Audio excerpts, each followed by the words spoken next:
The title of this section of the course is called the chain rule, and when you think about the name of it, it doesn't sound all that terribly important. I mean, so far we've talked about derivatives and trigonometric derivatives and all these things.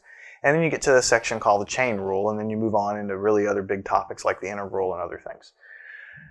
Don't underestimate the importance of this section. The chain rule is the bread and butter of calculus. Specifically, it's really the bread and butter of taking derivatives. So far, I've shown you how to take some basic derivatives. I've given you a list of trig derivatives that are basically a list that's just given to you and say, hey, use these. And I've given you the tools to take derivative of polynomials like x squared, x to the third, and so on. And then I've given you some basic rules. You know, what if these things are added together? Functions of x, what do? Well, you take the derivative of the guys individually. What if they're multiplied? Well, then you've got a little bit more complicated thing to do. And what if they're divided? You know, some function of x divided by some function of x. Well, then you've got a little more hoops to jump through. But in the end, it's not that bad. The chain rule is going to tell you what do you do when you have functions of x kind of nested inside one of another. It's extremely powerful, and it's going to really open the door to let you take all kinds of derivatives of many types. You need to master the chain rule, and you need to understand it. So watch this section a few times if you're having problems. Well, I'm going to open with kind of an example, and I think I'll get your attention and kind of make you realize why it's important. What if I just told you, hey, take the derivative. What if you have the function sine of x squared? So it's not sine of x, it's sine of x squared. Okay? So if you were to plot this, you'd have to, for every value of x, you'd square it, and then you would take the sine. Okay? After you've squared the value, you take the sine. Well, at first glance, it says, well, this isn't so bad. I already know what the derivative of sine is. Okay? The derivative of sine, I've already told you this, is just equal to cosine. I've told you that. Okay? But this is not the same thing as this. You can't just sit here and say, this is the trap. You've got to make sure you don't fall into the trap. You can't look at this and say, well, since the derivative of sine is cosine, well, then the derivative of sine squared is just cosine x squared, like this. That's it. That's the derivative. No. Absolutely wrong. Okay? You cannot do that. The reason is, when I gave you those lists, that list there of derivatives, like the derivative of sine is cosine, that is true only for something that looks exactly like this. It has to be the sine of x, the cosine of x. It can't be the sine of the square root of x. It can't be the sine of 2x. It can't be the sine of x to the 10th. It has to be the sine of x, and then and only then, when you take the derivative, you get the cosine of x. You can't just generalize like what I just showed you, drew the big x through. But work with me here and this will be clear. You know this fact is true, and you also know that if you were to take the derivative of x squared by itself, just by itself, you would get 2x. I taught you both of those things individually. So, if you were to guess, this function has something to do with sine, so the derivative is going to have something to do with cosine, and it also has this function has something to do with x squared, so the derivative is going to have something to do with 2x. The question is, how are they related to one another? I'm going to tell you the answer, but I'm not going to tell you why, and I think it'll open the door. The derivative of this is the sine, whoops, started out wrong already. It's the cosine of x squared, okay, times 2x. You take these two results and you multiply them together. And another way to rewrite this is 2x times the cosine of x squared. Earlier, we were writing cosine squared x. That means cosine of x all squared. So you put an x in, take the cosine, then you square it. What I'm saying here is literally the cosine of x squared. So you put an x in, you square it, and then you take the cosine. These are different things here. Writing this and this, they're different things. Here I'm squaring the value before I take the cosine. Here I'm squaring the value after I take the cosine. But back to the main point, the derivative does involve the cosine of x, you got a cosine x squared here, and it does involve the derivative of the inside here, the unmodified part here on the inside, which was 2x. And what we did, we multiplied them together. That really is the chain rule. In essence, and I'm going to make it more formal in a minute, but in essence, what you're doing with the chain rule is, anytime you see something non-standard, in other words, something that you don't have a cookie cutter formula for, but it kind of resembles something else, you take the derivative of the big picture, which is the sine of x squared, and you go ahead and apply it just like you would think common sense would tell you, and you would say, okay, well, derivative of sine is cosine, so cosine, but it was x squared, so it's got to be cosine x squared. But you can't stop there. You can't stop there. What you do is you keep multiplying by derivatives of the inside. The inside in this case is x squared. You take the derivative of that, you get 2x, you've got to multiply by that. So what you've done is you take the derivative of the big picture, and then you keep going in and in and in and in and taking derivatives of the inside, in this case the inside's x squared, and keep multiplying the results together in one big string until you're down to basically nothing. So to formalize this, I'm going to put the formalization on the board only because it's going to be in your book, and you might look at it and roll your eyes and say, well, this isn't very useful. If you have a function of x and another function of x, we're going to call them f and g. In this case, f is the sine of x, and in this case, g is x squared. And there's another function that I'm going to define big F that's related to these two by f of g of x. Now these are not multiplied together. This means that in place of f of x, I stick the other function of x inside of it. I tuck it inside, which is what we did here. You have sine of x, but then you kind of tuck in x squared in place of the x, and so it's a function of x. The big picture is the sine of x, and you tucked in and you kind of snuck in the back door an x squared here in place of the x. So it's a function. The function of x is another function of x. It's called the nested function. Okay, so when you've defined a function of a function like this, the derivative of that whole composite, it's really called a composite function, is just simply equal to the derivative of the big picture, which is exactly the derivative of f here I was telling you about, multiplied by the derivative of the inside, which is g of x. So it's exactly what I told you to do up above, okay?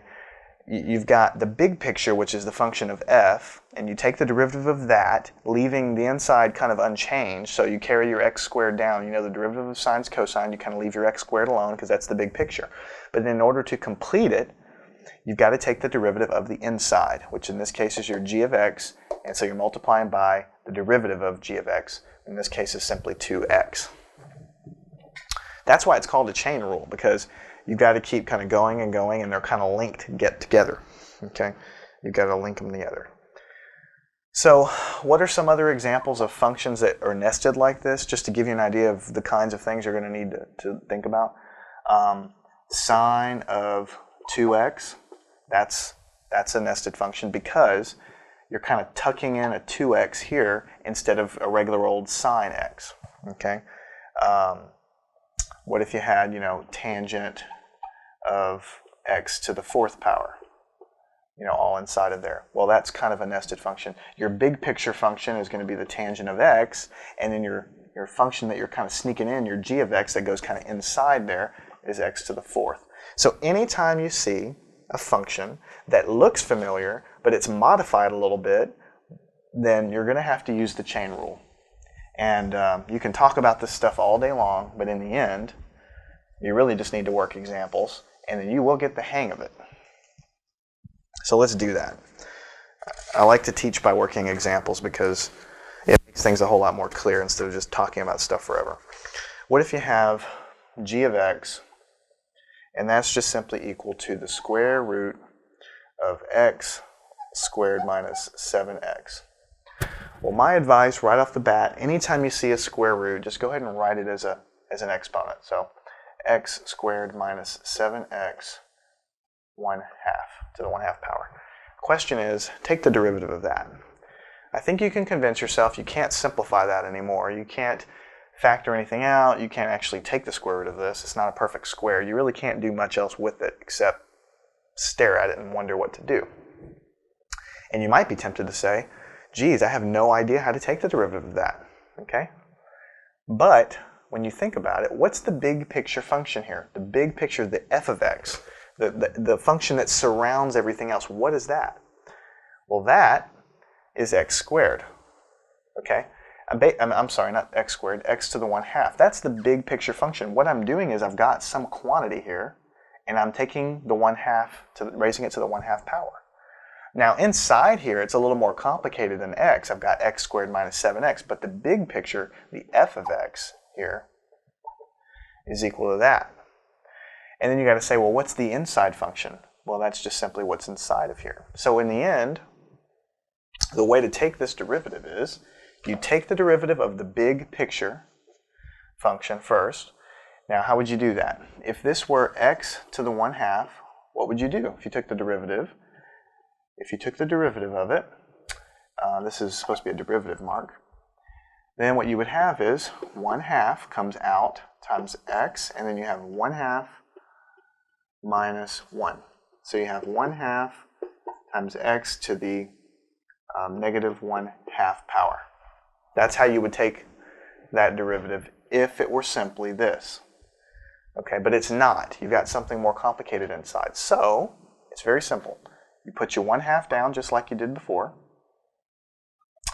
And then you put exactly what's on the inside, x squared minus 7x. And in the exponent, you put negative 1/2. You do exactly what you would do if this were just simply x. Okay? 1/2 x, term here, to the minus 1/2. But because this is not x, you've got to multiply times the derivative of the inside. The derivative of the inside is simply 2x minus 7, right? Because derivative of x is 2x, derivative of minus 7x is 7, and we've already learned that before. So to kind of rewrite it, what you would have is 2x minus 7 on the top, and then you would have 2x squared minus 7x to the 1/2 on the bottom. All I did is I moved this negative 1/2 down to the bottom, made it a positive exponent. I left this in the numerator, and I have the 2 down with it. This is the answer. So when you look at this, the first thing you should look is the big picture. The big picture is I'm raising something to the 1/2 power. Boom, I know how to take derivatives of something raised to the power of 1/2. I've been doing that all day. I just write 1/2, then what's inside, and then to the negative 1/2. The same as I would if it looked just like this. But I'm not done because the inside is not so simple. So in order to fix that, I multiply by the derivative of the inside, which is just this, and then I get my answer. Get my answer. It is really not so hard, okay? It can just get tedious when your problems get hard. When the problems get, they can easily get out of control when you have a lot of nested things inside of each other. So let's go ahead and do another one. A fairly simple one to get our feet wet. What if you have tangent of 3x? Like this. Well, you know what the tangent, I should ask you, what is the big picture function we're doing here? Well, we're taking the tangent of something. I know what the tangent of x is, okay? But that's not what I have here. So let's go ahead and go with that. Let's take the derivative of the big picture function first. Derivative of tangent, if you remember back from the previous section, is secant squared. Secant squared of what? Well, I leave everything completely unchanged at first. Secant squared of 3x. And you would think you could stop there, but you can't because you have to take the derivative of the inside. The derivative of the inside of this is just simply 3 because the derivative of 3x is 3. So to rewrite it, you have 3 times the secant squared of 3x. Okay? Now, before we go on, I want to open your eyes a little bit. Okay? You've been using this chain rule the entire time. I've been teaching you problems. It's just I never told you it was a chain rule because it didn't matter until now. When you take this problem, what if the problem were simply tangent of x? And I'd say take the derivative. Well, you would immediately flip to your chart on the previous page and just immediately tell me, okay, it's a secant squared of x. And that's it. That is the answer. What you've been doing up until now is you've been applying the chain rule, because when you think about it, the big picture function is tangent of x. So I'd put that down and I say, okay, it's secant squared of x. But then I've got to, in the general sense, multiply by the derivative of the inside. The inside is simply x. The derivative of x is 1. So in the end, you have secant squared of x. So you see, you've been multiplying by the derivative of the inside the whole entire time. The same thing with, what if we have y is equal to x squared, and I say, take the derivative, and you say, y prime, which is the derivative, is simply 2x, and you stop. And you say, that's the answer, Jason, because you told me. You put the exponent out, you put the x, and you have, subtract 1 out of the exponent, and boom, that's it. But no, reality says what you've had here is, you have x raised to the power of 2, like this, which is really the same thing as this. So the big picture function is something raised to the power of 2, okay? So I'll do 2 and then x and the 1 power. But again, I've multiplied by the derivative of the inside, which again is 1, okay? So all along, in all of these problems we've been doing, you've been applying the chain rule. It just so happens that the derivative of the inside has always been 1 up until now in all of these problems. Here, the derivative of the inside is not 1, so you've got to carry that along. And there's a lot of theory into why the chain rule works, and I could go and bore you with a bunch of stuff, but it's not going to change the fact that this is how you work the problems. What if you have y is equal to 1 plus cosine squared of x raised to the 6th power? Prior to now, you'd look at that and you'd say, I have no idea how to do that. But the big picture function is something raised to the 6th power. So you just say, okay, I'm going to treat it like that, and I'm going to say in the inside, I leave it unchanged. So the derivative is 6, and then you have the inside raised to the 5th power as if it were x to the 6th. That's exactly how I would have taken that derivative. But you can't stop there. You've got to multiply by the derivative of the inside. The derivative of 1 is simply 0. The derivative of cosine squared is another little trick, right? Because that's not exactly the same either. But the big picture function here is cosine squared, so I'm taking the square of something. So what I have here is 2 times the cosine of x. Okay, and again, I have to take the derivative of the inside here, which is derivative of cosine, which is negative sine of x. Now that was a lot of fast and furious stuff all at the same time. So I want to make sure that we're in sync before I move any farther. Put the 6 out, I wrote the inside down, put the 5 down, no problem. Now I've got to take the derivative of the inside. The derivative of this 1 is simply 0 because it's a constant. Okay? The derivative of cosine squared is really this. This is how you write cosine squared. So to take the derivative of this, I've got to do a chain rule again. Okay?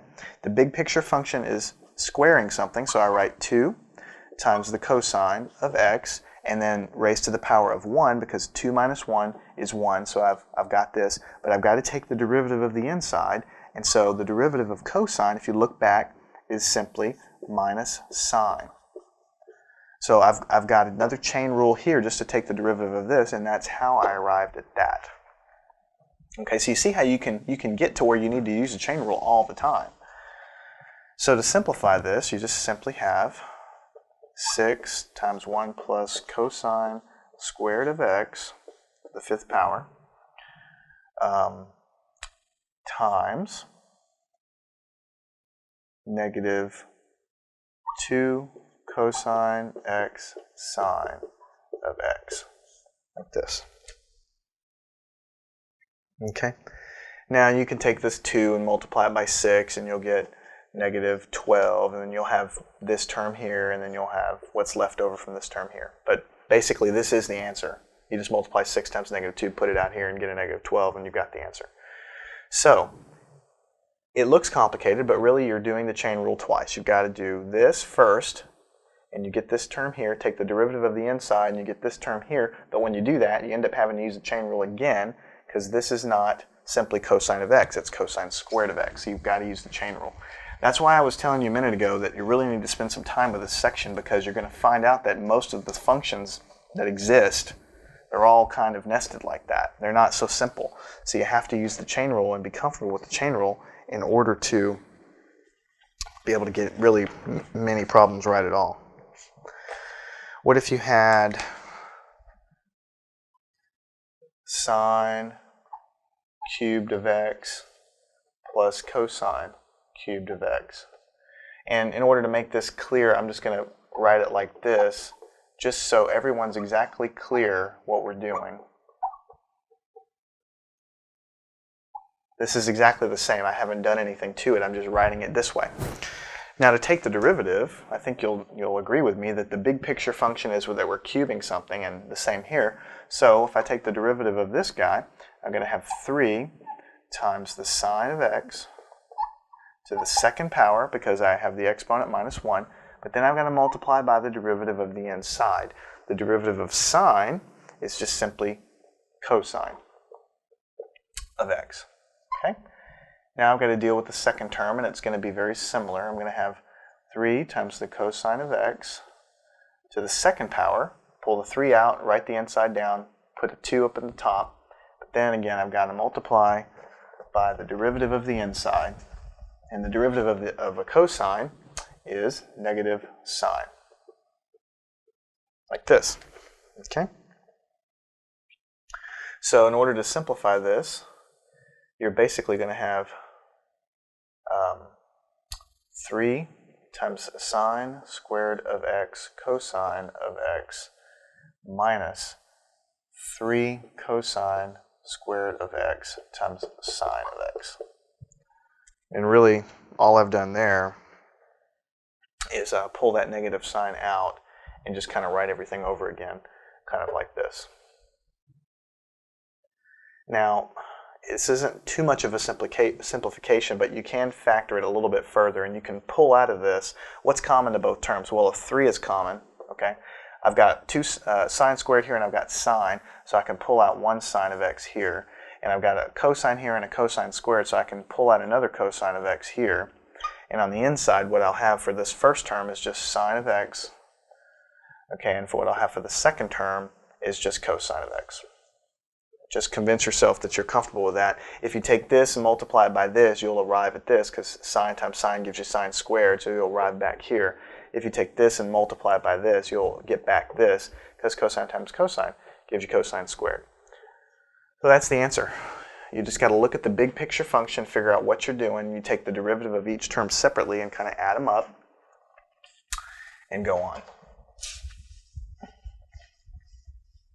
And you should work some problems on your own on these. I mean, I've picked a fairly good variety, I think, of good problems to show you the basic big picture here. But in order to really make really good progress, you need to move along and do some problems on your own, I think. What if you had a function that looks something like this? Tangent squared of x to the third. Well, the first thing I like to do is write it in a kind of a better way. So I'm going to write tangent of x to the third, and the entire thing is squared. So you've got tangent of x cubed, and you're squaring the entire thing. This is a really good example of the chain rule. What's the big picture? Well, you're squaring something. So let's do that first. Let's take the derivative. The 2 comes out of the exponent, and I leave the inside exactly alone. Tangent of x cubed. The exponent up here is going to be a 1, because 2 minus 1 is 1. Now, I've got to take the derivative of the inside. What's the big picture function here? It's tangent. What is the derivative of the tangent function? Secant squared. Again, I'm going to leave the inside here alone, because I'm taking the derivative of this. The big picture is tangent. Derivative of tangent, secant squared. Now, to move further, I've got to take the derivative of the inside again. Derivative of that is simply 3x squared. 3 comes out of the exponent, and then you have x squared. So here you did the chain rule kind of twice. You have 2 times, you kind of do the big one, so you have 2 and you have the inside raised to the first power, and then you're taking the tangent, which gives you secant squared, you leave the inside alone, and again, the derivative of the inside gives you that. So in the end, you're going to have 6x squared, this times this, times tangent of x to the third power times secant squared of x to the third power. And that's gonna get you there. Okay, so we'll do one final problem on the chain rule, just to kind of drive it home and work a problem of a little bit of a different type. What if you had f of x is equal to x minus 6 over x plus 7 cubed? Okay. Now, what's the big picture thing I'm doing? Well, first I'm cubing something. So, f prime of x, the derivative, is going to be equal to 3, and I'm going to leave the inside exactly alone. I'm not going to touch it. And then I'm going to raise it to the power of 2 because 3 minus 1 is 2. Now, I've got to take the derivative of the inside. This stuff, all of this stuff. Now, this is the division of 2 functions of x, so I've got to use that nasty formula that I used before to help me take derivatives of 2 functions of x divided by one another. How do I do that? It's the bottom, x plus 7, times the derivative of the top. Derivative of the top in this case is just 1, because the derivative of x is 1. The derivative of minus 6 is just 0, because that's a constant. So bottom times the derivative of the top minus the top, which is x minus 6, times the derivative of the bottom, again, that's just 1. Derivative of x is 1. Derivative of 7 is 0. All over bottom squared. X plus 7 squared. Okay.